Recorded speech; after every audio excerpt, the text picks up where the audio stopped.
J'espère que vous allez bien, ne vous inquiétez pas, je ne suis pas contrôleur. Je voudrais simplement passer un petit message. Aujourd'hui, c'est les 30. La fin du mois, les factures vont tomber. Vous avez utilisé les téléphones, les courants, de l'eau. Les factures vont arriver pour le loyer. Et nous serons obligés de les payer. Mais l'oxygène que vous avez utilisé depuis le 1er janvier jusqu'à aujourd'hui, il n'y a pas eu de facture. Ma mère travaille à l'hôpital. Un jour à la maison, elle a ramené une facture de quelqu'un qui était malade et qui respirait par oxygène. Et j'aimerais vous dire que la facture était très salée. Simplement parce que l'homme qui ne pouvait plus respirer naturellement devait payer. Mais vous et moi, il n'y a aucune facture qui pourra venir pour l'oxygène. Celui qui a disposé l'oxygène pour nous, c'est le Créateur. C'est lui qui nous a donné la vie. Alors vous devriez savoir, mesdames et messieurs, qu'un jour, vous serez face à ce Créateur. Que vous les connaissez ou pas, que vous l'aimiez ou pas, un jour vous serez face à lui. Et ce jour doit être préparé à partir de maintenant. À partir de maintenant où Dieu tend la main à tous les hommes. Dieu tend la main à tous les hommes et demande à ce que les hommes puissent saisir cette main. Cette main tendue d'amour. Tu dois la saisir quand tu as encore la vie avec toi. Quand tu as encore le souffle sur tes narines, c'est le temps de faire la paix avec Dieu. La Bible dit que Dieu a tant aimé le monde. Il a envoyé son fils Jésus pour que tous les hommes soient sauvés par lui. Peut-être maintenant vous n'avez pas besoin d'écouter ces messages. Plusieurs se disent, bon, moi ça me saoule ces messages. Moi d'ailleurs je ne crois pas que Dieu existe. Vous êtes libre de croire ou de ne pas croire. Mais il y a quelqu'un qui m'avait dit, est-ce que toi tu crois que Dieu existe? Je lui ai dit, oui, Dieu existe. Il m'a dit, mais donne-moi la preuve. Qu'est-ce que je lui avais dit? Je lui ai posé la question, est-ce que tu crois que tu as un esprit, toi? Il m'a dit, oui, je crois que j'ai un esprit. Je lui ai dit, est-ce que tu as déjà vu ton esprit? Il m'a dit non. J'ai dit, est-ce que tu as déjà parlé à ton esprit? Il m'a dit non. Mais tu crois que tu as un esprit? Oui, je crois. J'ai dit, donc tu es croyant. Mais le problème, c'est que tu es croyant de toi-même. Tu crois à toi. Tu crois à ton esprit que tu n'as jamais vu. Mais tu ne veux pas croire à celui qui a créé toutes choses. Toutes les personnes qui créent, on les appelle les créateurs.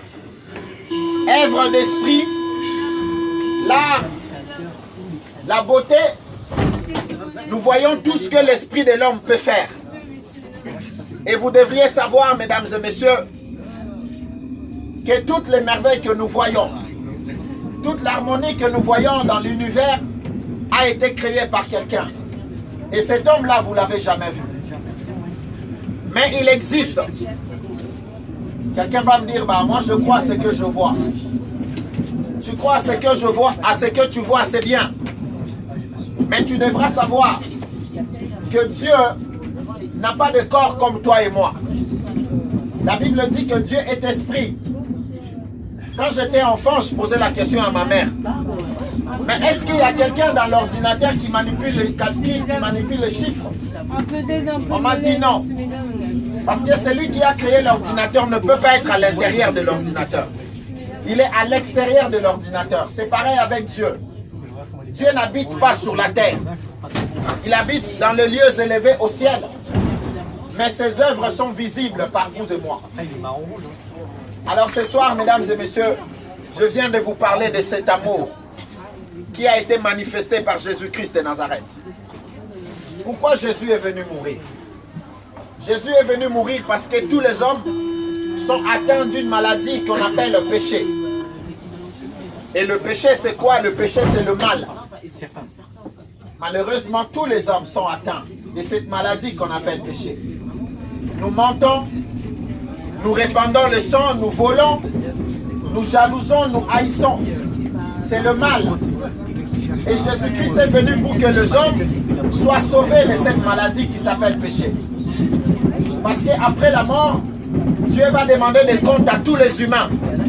Toutes les personnes qui ont bénéficié de la vie vont devoir rendre des comptes. Alors Dieu, dans son amour, voulant faire échapper à l'homme ces jugements, il a envoyé Jésus afin que les hommes soient sauvés par lui. Ceux qui croient en Jésus reçoivent le pardon de leurs péchés et après la mort pourront passer l'éternité avec Dieu. Ne vous y trompez pas, mesdames et messieurs. Si sur la terre tu n'as pas aimé Dieu, si sur la terre tu ne lui as pas donné même pas le temps, comment tu penses que lui te donnerait le temps là-bas? La relation commence sur la terre. Alors tant que tu as le souffle, je vous en supplie, ne mourrez pas si vous n'avez pas fait la paix avec Dieu. Je vous en conjure, ne mourrez pas. N'acceptez pas de mourir si vos péchés ne sont pas pardonnés. Parce qu'après la mort, c'est trop tard. Mais tant que tu as encore la vie en toi, Dieu te donne l'occasion de réparer le mal que tu as fait. Dieu te donne l'occasion de te repentir. Dieu te donne l'occasion d'enlever la haine dans ton cœur. Aujourd'hui, plusieurs personnes disent que le monde est pourri. Le monde est méchant, l'homme est méchant. Oui, le cœur de l'homme est méchant simplement parce que l'homme a rejeté Dieu. Lorsque vous éteignez la lumière, c'est normal que les ténèbres arrivent, c'est automatique. Vous ne pouvez pas chasser la lumière et que les ténèbres n'arrivent pas. C'est pareil, la Bible dit que Dieu est lumière. Et lorsque Dieu n'est pas là, il ne peut y avoir que calamité, guerre, haine, meurtre, assassinat et autres. Mais Dieu, dans son amour, s'est décidé de tout réparer. Il a dit, je vais tout casser pour réparer. Même dans votre maison, lorsque vous vous rendez compte que l'état de délabrement est tellement avancé, vous allez dire, ça ne sert à rien peut-être de réparer. Je dois carrément tout détruire et puis réparer. C'est comme ça que Dieu va détruire la terre. Parce que le mal est arrivé à son comble. Les hommes ont détruit la terre que Dieu leur a donnée. Alors il y a un royaume qui va arriver. Dans ces royaumes-là, auront part ceux qui auront fait la paix avec Dieu. Auront part ceux dont les péchés seront pardonnés. Alors maintenant, vous avez encore l'occasion. Tant que vous êtes en vie, vous avez encore l'occasion d'obtenir le pardon par Jésus-Christ. Vous avez encore l'occasion de réparer avec Dieu. Parce qu'après la mort, c'est trop tard. L'homme, il y a deux choses que l'homme ne maîtrise pas. C'est la naissance et la mort. Le jour où vous êtes né, personne n'a choisi le jour de sa naissance. Ah, moi, j'aimerais bien naître le 23 avril. Personne. Vous n'avez pas choisi. Et le jour de votre mort aussi, je ne pense pas que vous allez choisir. Parce que la mort arrive soudainement. Et Dieu veut que vous puissiez passer l'éternité avec lui. C'est bien, peut-être ça vous fait rigoler. Mais vous deviez savoir que la vie de l'homme est tellement courte. Ça s'envole comme la fumée. Alors maintenant, l'occasion vous est donnée, mesdames et messieurs. Je vais conclure avec ceci. Lorsque vous serez face à votre Créateur, parce que cela est évident, la Bible dit tout est, il le verra. Que vous soyez athée, rouge, vert, jaune, vous allez rencontrer le Créateur. Alors quels sont les arguments que vous allez lui dire? Je t'avais envoyé sur la terre, qu'est-ce que tu as fait? Ah, moi j'ai passé tout mon temps à chercher de l'argent. C'est bien de chercher de l'argent, je le fais aussi. Mais dans la vie, il n'y a pas que l'argent. Vous avez appris, un basketteur est mort, Kobe Bryant, qui est parti sans que la mort ne lui envoie un SMS. Il ne savait même pas. Il pensait qu'il avait le temps. C'est comme ça que la Bible dit, rachetez le temps car les jours sont mauvais. La mort n'enverra jamais un SMS que je vais arriver. Mais la plus grande question est où est-ce que tu vas passer ton éternité? Plusieurs personnes ne pensent pas à la mort. Ah, si je pense à ça, ça va arriver. Si vous allez au cimetière, vous allez voir les enfants, dizaines, vingtaine, trentaine d'années. Les jeunes et les vieillards meurent. Parce que Dieu a limité la vie de l'homme à 120 ans. Donc sûrement 120 ans, nous n'allons pas l'atteindre. Mais Dieu donne la vie éternelle à ceux qui croient en lui. Dieu donne la vie éternelle à ceux qui renouent la relation avec lui. Qui aimerait monter dans un avion ici où le pilote a coupé contact avec la tour de contrôle? Qui ça? Personne. Lorsqu'un avion vole, plane, et que le pilote coupe contact avec la tour de contrôle, vous savez forcément qu'il y aura crash et qu'il y a un problème. Alors il y a beaucoup dans ce train ici qui sont venus sur la terre, mais qui ont déjà coupé contact avec le Créateur. C'est lui qui t'a envoyé sur la terre, t'a coupé contact. Peut-être tu ne le connais même pas. Mais ce soir, tu as eu l'occasion d'écouter ces messages pour te tourner à lui. Et ses mains sont tellement tendues, ses bras d'amour, pour t'accueillir et pardonner tes péchés et te garantir la vie éternelle. Mesdames et messieurs, retenez ceci ce soir. Ne mourrez pas si vous n'avez pas fait la paix avec Dieu. La Bible dit au temps de Noé, quand Noé parlait, les gens pensaient c'est un fou. Ah, lui c'est un barjot là. Ah, ceux qui croient, ce sont les faibles qui croient. Vous pensez que ceux qui croient que les cheveux, le cœur, avec la puissance d'un créateur sont des fous? Vous pensez à ça? Allez dans un supermarché, vous allez voir. Regardez la beauté des fruits. Regardez la couleur. Regardez le goût. Non, c'est les hasards. Tout ça, c'est les hasards. Vous y pensez? Je refuse de croire à cela. Quand vous regardez le corps humain, vous allez voir que tout organe a un rôle, a un but. Vous n'allez pas me dire, bah, moi, les oreilles que j'ai là, ça ne sert à rien.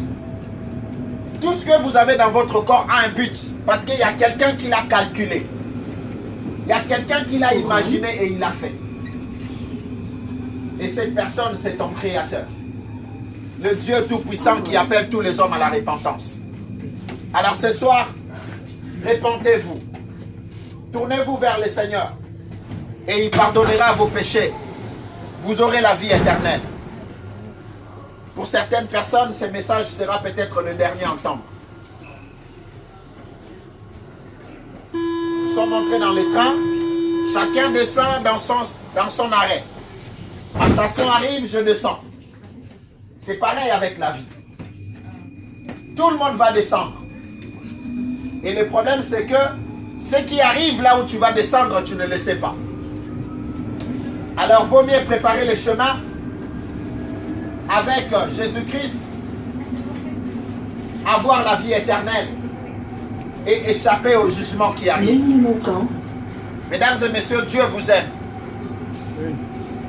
Il vous aime comme personne ne vous a aimé. La seule personne qui connaît votre valeur, c'est votre Créateur. Vous savez, vous pouvez prendre les pièces rouillées. Vous pouvez prendre des pièces détruites. Vous pouvez les jeter. Ne pas peut-être connaître sa valeur. Mais il y a un seul endroit où on connaît la valeur de ces pièces, c'est à la banque. Parce que c'est la banque qui l'a formé. C'est la banque qui l'a fabriqué. Le seul être qui se soucie de vous, c'est votre Créateur. Alors le temps est arrivé de se tourner à lui. Pour recevoir le pardon de péché, pour avoir la vie éternelle. Et Dieu appelle tous les hommes à la repentance. Tous les hommes. Il y a des gens qui disent, bah, moi il y a des personnes que je ne pardonnerai jamais.